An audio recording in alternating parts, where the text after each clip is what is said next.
सध्या महाराष्ट्राच्या राजकारणामध्ये एकच चर्चेचा मुद्दा आहे, तो म्हणजे शिवसेना उद्धव बाळासाहेब ठाकरे आणि महाराष्ट्र नवनिर्माण सेनेचे माननीय राज ठाकरे हे एकत्र येणार का?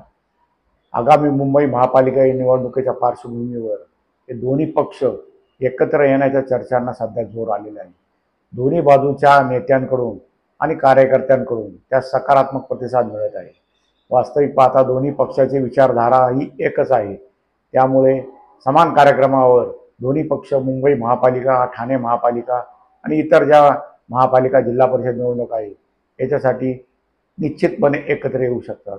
परंतु दोन्ही पक्षांमध्ये जे वरिष्ठ आहेत त्यांच्यामध्ये यासाठी चर्चेचे फेरे घडणं अत्यावश्यक आहे. अद्यापपर्यंत तशा कुठल्याही चर्चेच्या फेऱ्या ह्या घडलेल्या नाही आहेत.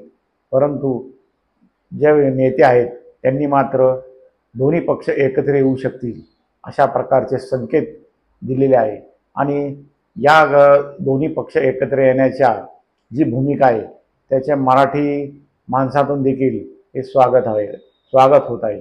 मुंबई महापालिका निवडणुकीच्या पार्श्वभूमीवर जर दोन्ही पक्ष एकत्र आले आणि त्यांनी जर एकत्रितरित्या समान कार्यक्रमावर जागा वाटपात व्यवस्थित समन्वय ठेवून निवडणूक लढल्यास ते भारतीय जनता पार्टी आणि एकनाथ शिंदेची शिवसेना यांच्यासाठी निश्चितच जड जाऊ शकते. याचे कारण मुंबईमध्ये आजही शिवसेनेचा म्हणजे उद्धव बाळासाहेब ठाकरे यांना मानणारा मोठा वर्ग आहे. त्यांच्या पक्षाचे 10 आमदार आहेत, त्याचबरोबर 3 खासदार आहेत.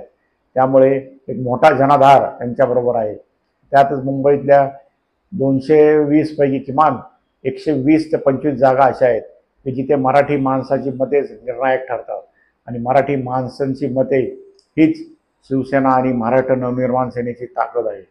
त्यामुळे जरी दोन्ही पक्ष एकत्र आले या जागांवर त्यांची भूमिका निर्णायक ठरू शकते आणि त्यांचे उमेदवार अधिकाधिक संख्येने हे महापालिकेत निवडून येऊ शकतात. त्यामुळे जर या दोन्ही पक्ष एकत्र आले आणि त्यांनी जर महाविकास आघाडीतील काही घटक पक्षांची जर समजा मदत घेतली तर निश्चितच मुंबई महापालिकेवर पुन्हा एकदा शिवसेनेची सत्ता ही राहू शकते.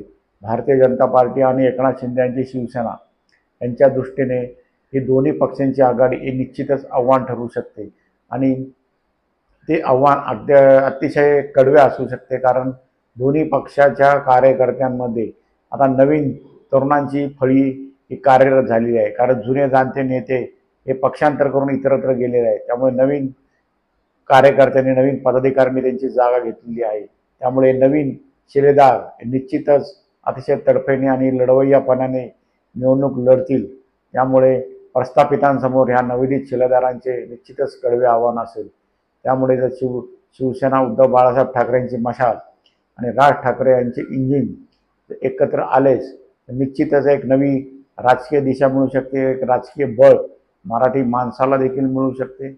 आणि आगामी मुंबई महापालिकेच्या निवडणुकीच्या दृष्टीने ही एक अत्यंत महत्त्वपूर्ण घडामोड ठरेल. आणि मुंबई महापालिका निवडणुकीनंतर ह्या पक्षाची जे युती आहे ती देखील महाराष्ट्राच्या राजकारणामध्ये नवे भूकंप घडू शकते असे निश्चित म्हणायला वाव आहे.